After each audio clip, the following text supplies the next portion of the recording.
Hello friends, आपका स्वागत है हमारे चैनल पर। मेरा नाम है ध्रुव और आप देख रहे हैं द लर्नर्स कम्युनिटी। आज की वीडियो में हम बात करेंगे fourth semester BA honours economics subject के बारे में, जिसका नाम है इंटरमीडिएट माइक्रो इकोनॉमिक्स सेकंड। ये आपका यूनिक पेपर कोड है। ठीक है। आज की वीडियो में हम इसके क्वेश्चन पेपर को देखेंगे जो कि प्रीवियस ईयर का है, और आपको एक आइडिया लग जाएगा इस क्वेश्चन पेपर को देखने के बाद कि किस टाइप के क्वेश्चंस आपसे पूछे जा सकते हैं। लाइक कि न्यूमेरिकल्स आते हैं, या फिर आपसे कहें कि एक प्रकार डायरेक्टली थ्योरी रिलेटेड क्वेश्चंस आते हैं। तो ये सारी चीजें आज की वीडियो में हम इस चीज को कवर अप करेंगे। तो चलिए वीडियो को शुरू करते हैं। और अगर अब तक आपने हमारा चैनल सब्सक्राइब नहीं किया तो प्लीज चैनल को सब्सक्राइब करें और वीडियो पूरा देखें, काफी इंपॉर्टेंट वीडियो है आपके लिए। आगे बढ़े। Fourth semester BA honours economics. ठीक है। यूनिक पेपर कोड आप जरूर चेक करिए, अगर आपके पास भी सेम है तो ये वीडियो आपके लिए। 3 घंटे का पेपर होगा, 90 नंबर का आपका एग्जाम होगा। अटेम्प्ट एनी 5 क्वेश्चन, आपको टोटल 5 क्वेश्चन जो है वो अटेम्प्ट करने हैं। All question carry equal marks, जो कि 18 नंबर का है। आपका हर एक क्वेश्चन इक्वल मार्क्स का है। ठीक है। और वो इक्वल मार्क्स है 18, मतलब हर एक क्वेश्चन 18 नंबर का है। Use a non programmable scientific calculator is a permitted. ठीक है। आपको एग्जाम में जो कैलकुलेटर है उसको ले जाने का मौका दिया जाएगा। ठीक है। जो कि प्रोग्रामेबल नहीं होना चाहिए, मतलब साइंटिफिक नहीं होना चाहिए। वो केवल कैलकुलेशन तक, जो गणित की कैलकुलेशन है वहां तक सीमित होना चाहिए, तो वो आप ले जा सकते हैं। ठीक है। या तो आप इंग्लिश में या तो हिंदी में किसी एक लैंग्वेज में अपना कंप्लीट पेपर दे सकते हैं। पेपर काफी बड़ा है, तकरीबन 20 पन्नों का आपका क्वेश्चन पेपर है। ठीक है। तो हम लोग यहाँ पे देखते हुए चलते हैं। आपका क्वेश्चन नंबर 1 आता है।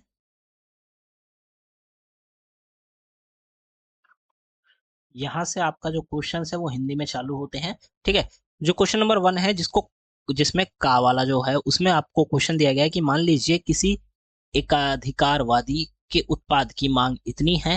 ठीक है। जिसमें क्यू उस उत्पाद की क्या है, मात्रा को दर्शाता है। ए विज्ञापन पर किया गया कुल व्यय दिखाता है। ठीक है। ए जो है वो एडवर्टाइजमेंट पे कितना पैसा खर्च हुआ वो दिखाता है। यदि वह एकाधिकारवादी 4 रुपए की स्थिर सीमांत लगाता है लागत पर उत्पादन कर रहा है, तो उसे संतुलन पर कितनी मात्रा में बिक्री करनी होगी, और विज्ञापन पर किए जाने वाले जो व्यय है, इष्टतम स्तर क्या होगा। ठीक है। सेकंड ऑर्डर कंडीशन की जांच कीजिए। यहाँ पे ये क्वेश्चन है, ये आपका एक प्रकार से न्यूमेरिकल है। आपको इसको ऑन द स्पॉट वहीं पे जो कैलकुलेशन है वो करके बताना होगा। तो मेनली चांस ये है कि आपके न्यूमेरिकल्स आने के चांसेस काफी अच्छे खासे हैं। ठीक है।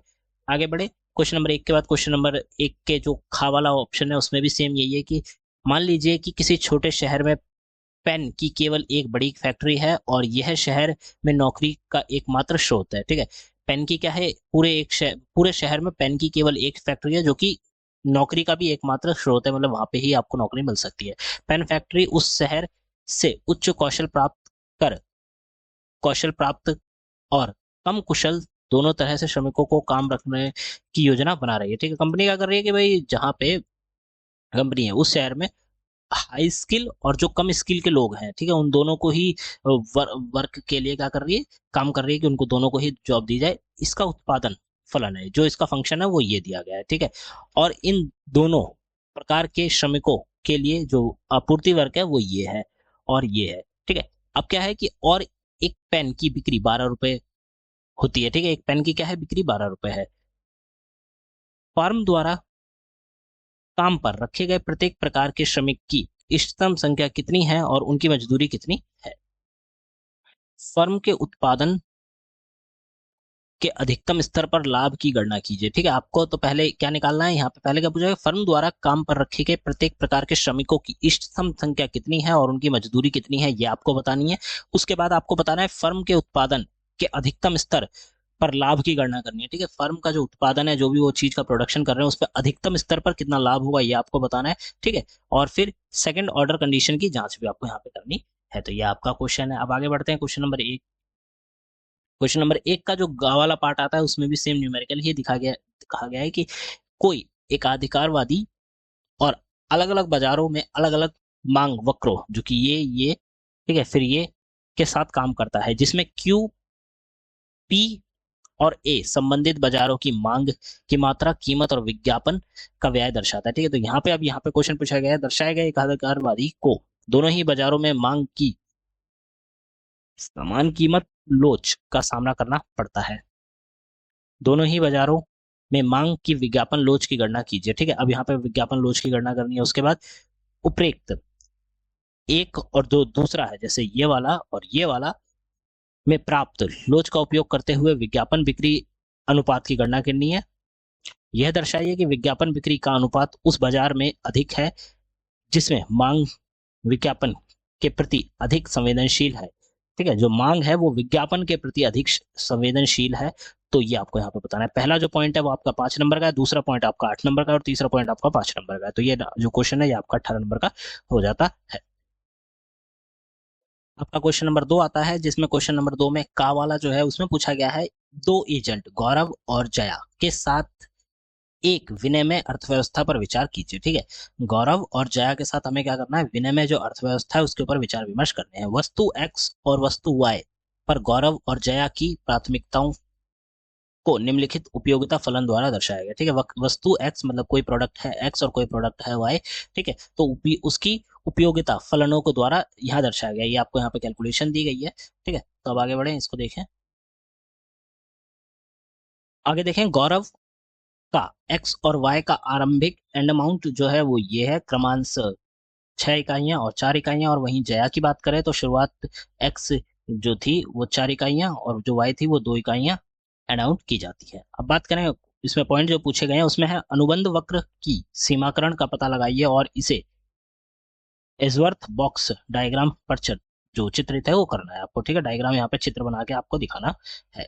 दूसरे पॉइंट में आपसे पूछा गया कि मान लीजिए कि वस्तु एक्स की कीमत एक सामान्यकृत और वस्तु वाई की कीमत पी वाई है। ठीक है, तो वॉलरेसियन संतुलन का गणना कीजिए। आपको यहाँ पे वॉलरेसियन जो संतुलन है उसका यहाँ पे आपको क्या करनी है, गणना करनी है, उसकी कैलकुलेशन करनी है। तीसरे में पूछा गया कि मान लीजिए कि स्थानीय प्राधिकारी गौरव और जया के बीच संसाधनों के उपयुक्त आवंटन से खुश नहीं है। ठीक है, जो अधिकारी हैं वो गौरव और जया के द्वारा जो संसाधनों का उपयुक्त आवंटन है मतलब उसका जो बंटवारा है उससे खुश नहीं है। सरकार सामाजिक रूप से वंचनीय मतलब यानी अधिक न्याय संगत जो है पेरेटो कुशल आवंटन कैसे सुनिश्चित करती है। जो सरकार है वो सामाजिक रूप से वंचनीय पेरेटो जो कुशल आवंटन है उसको कैसे सुनिश्चित करती है, कैसे कंफर्म करती है, ये आपको बताना है। फिर कल्याण अर्थव्यवस्था के दूसरे सिद्धांत के प्रकाश में सहज रूप से समझाइए। ठीक है, कल्याण जो अर्थव्यवस्था है उसका दूसरा सिद्धांत के प्रकाश को आपको यहाँ पे एक्सप्लेन करना है।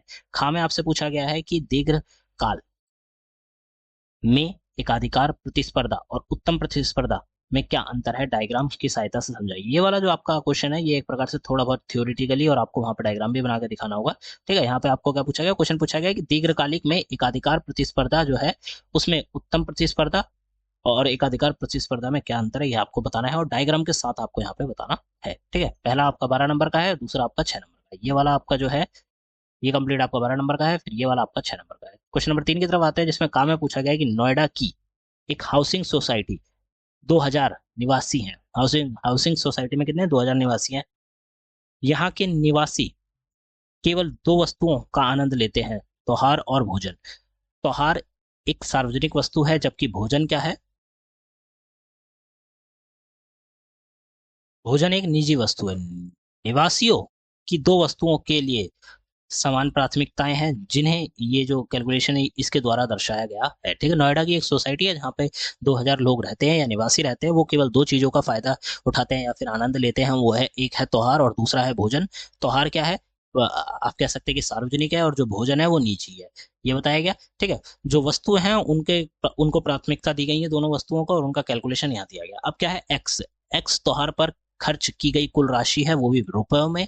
ठीक है, वाई और आई जो है छोटा, ठीक है, वो व्यक्तियों व्यक्तियों आय द्वारा भोजन पर खर्च किया गया धन है।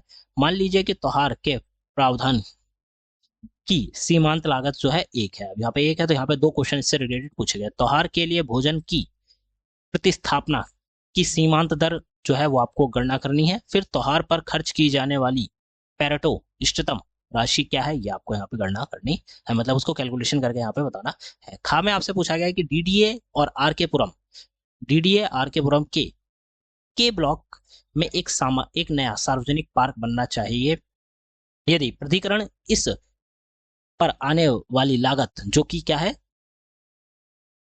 लाख रुपए है, मतलब 1 लाख रुपए है, ठीक है, की पूरी करने के लिए कर की पर्याप्त वसूली करे। ठीक है, कर जो है मतलब टैक्स है उसकी पर्याप्त वसूली करे।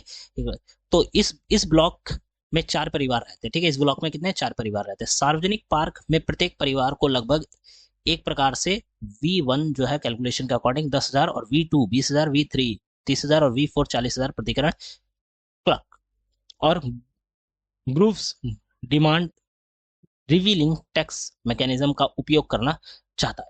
ठीक है, टीआई परिवार और आई द्वारा पार्क पर किए जाने वाला कर का योगदान है। ठीक है, तो यहाँ पे ये क्वेश्चन में क्या बताया गया कि भाई आर के पुरम में एक प्लॉट पर एक प्रकार से पार्क बनाना चाहिए, उसके लिए 1 लाख रुपए चाहिए जो लागत लगेगी। ठीक है, तो जो आसपास के क्षेत्र में 4 परिवार रह रहे हैं उनसे टैक्स लिया जाए उसके अकॉर्डिंग।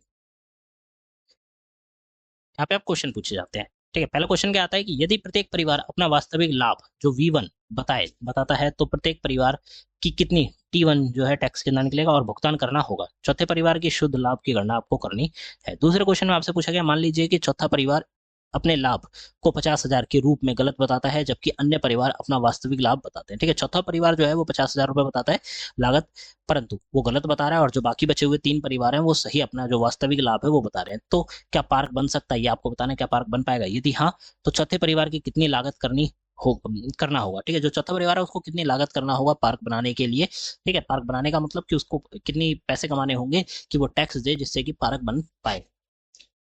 क्या चौथे परिवार का शुद्ध लाभ जो है वो ए में इसके शुद्ध लाभ से भिन्न है। ठीक है, जो दिया गया है क्या वो उससे अलग है या नहीं है, ये आपको बताना है। मान लीजिए कि चौथे परिवार अपने लाभ को 30,000 के रूप में गलत बताता है। ठीक है, जो चौथा परिवार है अपने लाभ को 30,000 के रूप में बताता है जो कि गलत है, जबकि अन्य परिवार अपना वास्तविक लाभ बताते हैं, तो पार्क बन सकता है। यहाँ पर अमाउंट बदल दिया गया है, यहाँ पे 50,000 दिया गया था, यहाँ पे 30,000 दे दिया गया है। क्या पार्क बन सकता है? यदि हाँ, तो चौथे परिवार को कितना भुगतान करना होगा। ठीक है, यहाँ पे कितना है, यहाँ पे उसको कितना कमाना होगा ये पूछा गया है। ठीक है, क्या पूछा गया है कि जबकि अन्य परिवार जो है वो अवास्तव बता तो पार्क बन पाएगा। चौथे परिवार को कितना भुगतान करना होगा, यहाँ पे भी सेम वही है कि भुगतान कितना करना होगा ये आपको यहाँ पे बताना है। ठीक है, यहाँ पे 50,000 आय बता के कितना भुगतान करना है और यहाँ पे 30,000 आय बता के कितना भुगतान करना है। फिर क्या जो चौथा परिवार है का शुद्ध लाभ भाग ए में इसके शुद्ध जो लाभ है उससे भिन्न है या नहीं है, ये आपको बताना है। चौथे में क्या पूछा गया है कि दर्शाइए कि सैमुअल सैमुएल्सन इष्टतम की शर्त पूरी होती है या नहीं। ठीक है, क्वेश्चन नंबर जो है वो ये है। आगे बढ़े।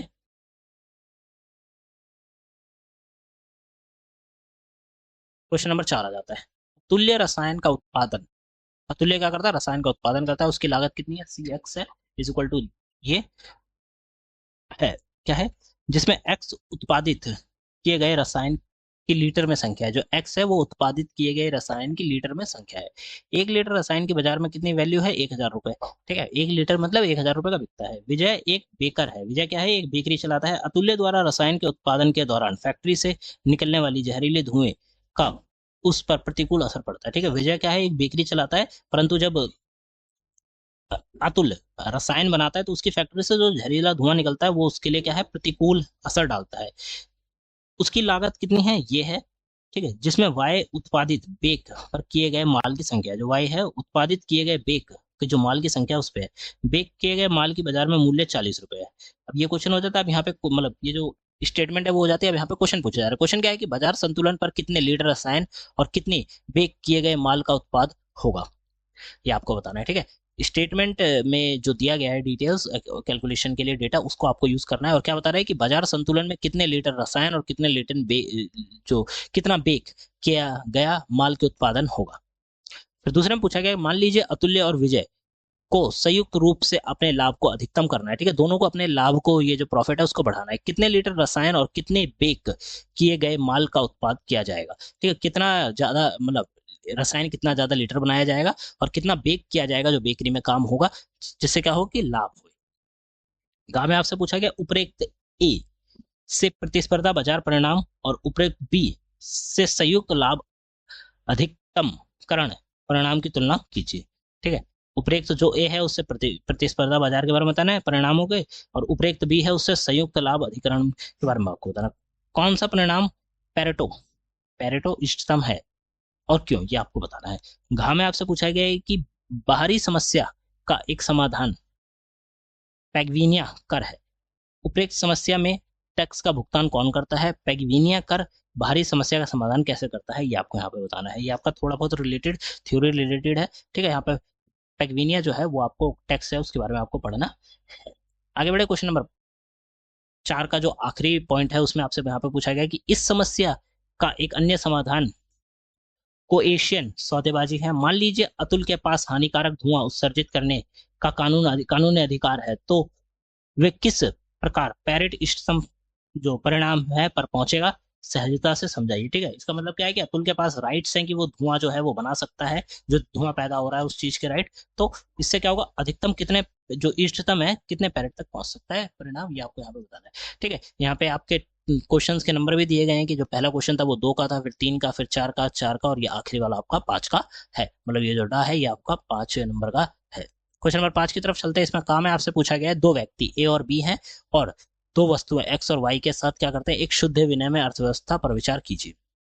ए और बी के साथ वस्तु एक्स और वस्तु वाई के ऊपर जो शुद्ध विनिमय अर्थव्यवस्था है उसके ऊपर विचार करना है। क्या पूछा गया है कि व्यक्तियों के पास निम्नलिखित उपयोगिता फलन है। यहाँ पे क्या दिया गया है, एक कैलकुलेशन के दिया है। दोनों वस्तुओं की आरंभिक बंदोबस्ती इस प्रकार से दी गई है। ठीक है, दोनों वस्तुओं की जो आरंभिक व्यवस्था है वो ये है। ठीक है, डब्ल्यू ए जो है वो वस्तु एक है, या फिर हम कहें डब्ल्यू बी जो है वो है। दर्शाइए कि प्रारंभिक आवंटन पैरेटो कुशल नहीं है। आपको क्या दर्शाना है कि जो पैरेटो कुशल नहीं है, ये आपको बताना है। फिर दूसरे में आपसे पूछा गया कि प्रतिस्पर्धा संतुलन आवंटन और मूल्य की गणना कीजिए। प्रतिस्पर्धा संतुलन में आवंटन और मूल्य की जो गणना है वो आपको यहाँ पे करनी है। मान लीजिए तीसरे में क्या पूछा गया, मान लीजिए कोई योजनाकार ए से प्रत्येक वस्तु एक्स और वाई की एक इकाई लेता है और बी को देता है। प्रतिस्पर्धा मूल्य संतुलन आवंटन के मूल्य का ज्ञात कीजिए। अब क्या होगा यहाँ पे, प्रतिस्पर्धा संतुलन आवंटन जो मूल्य है, आवंटन और मूल्य ये दोनों आपको पता करना है। चौथे में आपसे पूछा गया क्या उपरोक्त 3 प्रतिस्पर्धा आवंटन उपरोक्त 2 से पैरेटो सुपीरियर है, स्पष्ट कीजिए। यहाँ पे आपको पैरेटो सुपीरियर के बारे में आपको यहाँ पे बताना है। आगे बढ़े क्वेश्चन नंबर 5 के बाद। क्वेश्चन नंबर 5 का जो खा वाले में उसमें पूछा गया है कि सार्वजनिक वस्तु संबंधी समस्या के लिए लिडहॉल लिंडहॉल समाधान को स्पष्ट कीजिए। ठीक है, लिंडहॉल समाधान की कमियां भी आपको यहाँ पे बतानी है। ठीक है, पहला 12 का है, दूसरा आपका ये वाला जो है ये आपका 6 नंबर का है। छठा क्वेश्चन आता है जिसमें क्या पूछा गया है, किसी एक एकाधिकार फर्म पर विचार कीजिए जिसका मांग फलन क्या है, ये मांग फलन की जो लागत है वो ये है। अब यहाँ पे क्वेश्चन पूछेंगे इससे रिलेटेड कि यदि यह एकाधिकारवादी फर्म अपने उत्पाद के लिए एक समान कीमत वसूल तो कीमत, उत्पाद और लाभ का संतुलन स्तर क्या होगा। यहाँ पे आपको संतुलन स्तर बताना है, कीमत का क्या होगा, उत्पाद का क्या होगा और लाभ का क्या होगा। दूसरे में आपसे पूछा गया है, एक एकाधिकारवादी फार्म अपने नियमित ग्राहकों को एक मात्रा में छूट देकर फायदा देना चाहती है, तो पहले और दूसरे ब्लॉक के लिए कीमत और उत्पादित किए गए माल की मात्रा कितनी होगी। ठीक है, जो फार्म है वो क्या करना चाहता है, लोगों को ना छूट देना चाहता है, डिस्काउंट देना चाहता है। तो आपको क्या बताना है, तो पहले और जो दूसरे ब्लॉक में कीमतें हैं और उत्पाद है उनके ऊपर माल की कितनी कीमत होगी, ये आपको यहाँ पे बतानी है। तीसरा आता है, क्या उपयुक्त समस्या में एकाधिकारवादी फार्म के लिए मात्रा में छूट देना लाभदायक रणनीति होगी। ठीक है, अब जो समस्या है, ठीक है, उसको सॉल्व करने के लिए एकाधिकारवादी जो फार्म है उसमें छूट देना मतलब डिस्काउंट देना आप कह सकते हैं कि यूजफुल रहेगा, लाभदायक रहेगा या नहीं रहेगा, ये क्वेश्चन पूछा गया है। ठीक है, छह छह छह के आपके हैं, मतलब 6 का ये है, 6 का ये है और फिर आपका 6 नंबर का ये है। सातवां क्वेश्चन आता है यहाँ पे। सातवें क्वेश्चन के काम में पूछा गया है कि एक एकाधिकार वाले विक्रेता पर विचार कीजिए जो प्रीमियम गुणवत्ता वाली जो कंप्यूटर चिप है उसकी क्या करता है, बिक्री करता है। कंप्यूटर चिप के लिए वास्तुक्रम मांग जो फलन है वो फंक्शन ये दिया गया है, ठीक है, के माध्यम से दिया गया है, जिसमें क्यू क्या है, बिक्री की गई चिप की क्यू बताया गया है, जो चिप बिक्री की गई है उसकी संख्या को दर्शाता है। पी बताता है यहाँ पे चिप की कीमत वो दर्शाता है। फार्म सभी खरीदारों के बीच अंतर करने में सक्षम है और फर्स्ट डिग्री प्राइस डिस्क्रिमिनेशन को लागू करता है। मान लीजिए कि मोनोपोली की सीमांत लागत कितनी है, ये है द्वारा दिया गया। अब यहाँ पे क्वेश्चन आपसे पूछे जाते हैं, विक्रेता की द्वारा बिक्री की गई अधिकतम चिप की संख्या कितनी होगी। ठीक है, विक्रेता ने अधिकतम चिप कितनी बेची है ये आपको बताने। उपभोक्ता और उत्पादक अधिशेष ज्ञात कीजिए, इसमें आपको यह बताना है। और तीसरे में पूछा गया है कि दर्शाइए कि कोई मृद भार मतलब घाटा जो है डिवाइड लॉस वो हुआ है या नहीं हुआ, ये आपको बताना है, मतलब नहीं हुआ ये आपको दर्शाना है। ठीक है, खा में आपसे पूछा गया, मान लीजिए कि दो व्यक्ति जिसमें अनुभा और जो विकास है वो है विकास का एक समुदाय है जिसमें से प्रत्येक की उपयोगिता फलन जो है वो ये है, उसकी उपयोगिता कितनी है इस स्टेटमेंट के अकॉर्डिंग है, जिसमें वाई क्या है, मूल्यवान न्यूमेरिक वाई क्या है, मूल्यमान है निजी वस्तु और एक्स एक सार्वजनिक वस्तु है। मान लीजिए कि स्थानीय क्षेत्र में गुलाब की झाड़ियां हैं, जो ये इस स्टेटमेंट के अकॉर्डिंग है। माना सार्वजनिक वस्तु के प्रोविजन की लागत कितनी है, 240 रुपए प्रति इकाई, मतलब एक यूनिट को बनाने में जो प्रोविजन लगाया गया है वो 240 रुपए लग सकता है। ठीक है, जो यूनिट है उसको बनाने में। अब यहाँ पे क्वेश्चन आता है कि सार्वजनिक वस्तु के प्रोविजन से किस व्यक्ति को अधिक सीमांत लाभ है। ठीक है, सार्वजनिक वस्तु का जो प्रोविजन है उससे किस व्यक्ति, कौन व्यक्ति है जिसको अधिक लाभ होगा, ये आपको यहाँ पे बताना है। ठीक है, आगे देखें, दूसरे में आपसे पूछा गया है कि समुदाय में गुलाब की झाड़ियों की पेरेटो इष्टतम संख्या ज्ञात कीजिए। और तीसरे में आपसे पूछा गया उपरेक्त सेकंड, जो कि ये वाला है, ठीक है, में पाई गई गुलाब की झाड़ियों की संख्या पर किए गए कुल व्यय की गणना आपको यहाँ पे करनी है। झाड़ियों की संख्या जो पाई गई थी, ठीक है, उसके ऊपर कितना पैसा लगाया गया, खर्च किया गया, ये आपको बताना है। साथ ही प्रत्येक व्यक्ति के योगदान की गणना कीजिए, किस व्यक्ति ने कितना योगदान किया ये बताना है। यदि उनके प्रति इकाई योगदान उनके सीमांत लाभ के बराबर है, ठीक है, अगर उनके सीमांत लाभ के बराबर है तो उनकी भी आपको गणना करनी है, किनकी, प्रत्येक व्यक्ति की। 9 नंबर का आपका ये हो जाता है। ठीक है, ये आपका है क्वेश्चन पेपर कंप्लीट, जिसमें हमने अराउंड 7 क्वेश्चन थे वो कंप्लीट करे हैं, जिसमें आपके 5 क्वेश्चन आपको अटेम्प्ट करने हैं। ठीक है, intermediate micro economics second BA honours economics subject का ये क्वेश्चन पेपर है, आप देख सकते हैं। क्वेश्चन पेपर आपको कैसा लगे आप हमें जरूर बताएं। वीडियो के डिस्क्रिप्शन बॉक्स में आपको लिंक मिल जाएगा हमारे ऐप का, आप जाके हमारे ऐप को डाउनलोड कर सकते हैं। साथ के साथ आप लोगों को इंस्टाग्राम और टेलीग्राम का भी लिंक मिल जाएगा, आप जाके वहाँ पे हमसे ज्वाइन हो सकते हैं। आपका कोई भी डाउट हो आप डायरेक्टली हमसे पूछ सकते हैं। मिलते हैं अगली वीडियो में। Thanks for visiting on my channel guys.